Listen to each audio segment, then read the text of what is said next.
Hello dears, welcome back to Farha's recipes. ഇന്ന് നമുക്ക് ഒരു പച്ചക്കായ കൊണ്ടുള്ള ഒരു റെസിപ്പി പരിചയപ്പെടാം.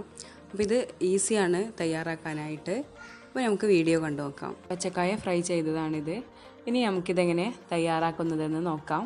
ഞാനിവിടെ 2 പച്ചക്കായ എടുത്തിട്ടുണ്ട്. ഒന്നൊരു അത്യാവശ്യം വലുപ്പമുള്ളതാണ്, ഒന്ന് ചെറുതുമാണ്. ഇനി ഇതിൻ്റെ തൊലിയെല്ലാം ഒന്ന് ഇതുപോലെ കളഞ്ഞെടുക്കാം. കായയിലെ തൊലിയെല്ലാം കളഞ്ഞെടുത്തിട്ടുണ്ട്. ഇനി നമുക്കിത് ഒന്ന് റൗണ്ട് ഷേപ്പിലായിട്ട് കട്ട് ചെയ്തെടുക്കാം. പച്ചക്കായ ഒന്ന് കട്ട് ചെയ്തെടുത്തിട്ടുണ്ട്. ഇനി നമുക്കിത് മസാല തേക്കാണ് വേണ്ടത്. അതിനായിട്ട് 1/2 ടീസ്പൂൺ ജിഞ്ചർ ഗാർലിക് പേസ്റ്റാണ് എടുത്തിട്ടുള്ളത്. അതുപോലെ 1/2 ടീസ്പൂൺ മുളക് പൊടി, ഇത് 1 ടീസ്പൂൺ മല്ലിപ്പൊടിയാണ് എടുത്തിട്ടുള്ളത്. അതും ഇതിലേക്കൊന്ന് ചേർത്ത് കൊടുക്കാം. ഇനി 1/2 ടീസ്പൂൺ മഞ്ഞൾപ്പൊടിയാണ് ചേർത്ത് കൊടുക്കുന്നത്.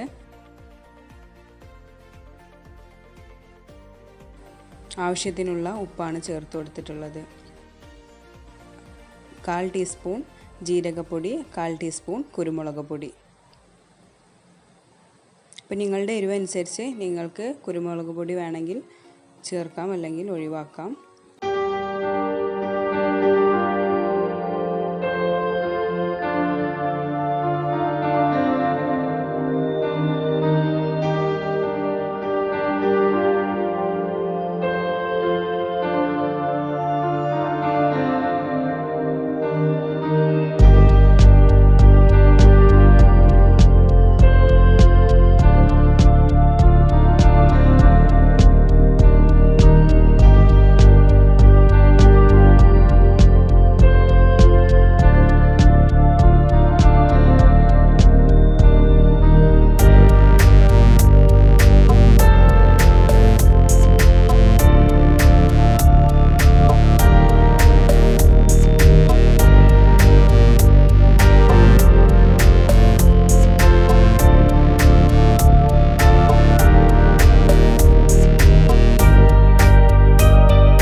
അപ്പോൾ ഈ പച്ചക്കായ എല്ലാം ഒന്ന് മറിച്ചിട്ട് കൊടുത്തിട്ടുണ്ട്.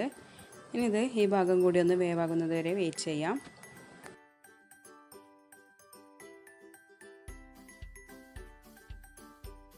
ഈ പച്ചക്കായ എല്ലാം ഒന്ന് ഫ്രൈ ചെയ്തെടുത്തിട്ടുണ്ട്. അപ്പോൾ എല്ലാ 2 ഭാഗവും നന്നായിട്ട് വേവായി കിട്ടിയിട്ടുണ്ട്. ഇനി നമുക്കിതൊന്ന് കോരിയെടുക്കാം. എന്താ, നമ്മുടെ കായ ഫ്രൈ റെഡി ആയിട്ടുണ്ട്. നല്ല ക്രിസ്പി ആയിട്ടുള്ള ഒരു ഫ്രൈ ആണ്. അപ്പോൾ നമുക്ക് ഇത് റൈസിൽക്കൊക്കെ സൈഡ് ഡിഷായിട്ട് നമുക്ക് കഴിക്കാം. നല്ല ടേസ്റ്റിയാണ്. ഇനി നമുക്ക് ബാക്കിയുള്ളതുകൂടെ ഒന്ന് ഫ്രൈ ചെയ്തെടുക്കാം. അപ്പോൾ ഇതാണ് നമ്മുടെ പച്ചക്കായ കൊണ്ടുള്ള ഈസി ആയിട്ടുള്ളൊരു കായ ഫ്രൈ. അപ്പോൾ നിങ്ങൾക്ക് എല്ലാവർക്കും ഈ വീഡിയോ ഇഷ്ടപ്പെട്ടെന്ന് വിചാരിക്കുന്നു. അപ്പോൾ ഈസി ആയിട്ടുള്ള കായ ഫ്രൈ നിങ്ങളൊന്ന് ട്രൈ ചെയ്ത് നോക്കണം. ഈ ചാനൽ ആദ്യമായിട്ടാണ് കാണുന്നതെങ്കിൽ ചാനൽ സബ്സ്ക്രൈബ് ചെയ്യണം, കൂടെ ഷെയർ ചെയ്യണം, കമൻറ്റ് ചെയ്യണം. Thank you for watching. Take care. By.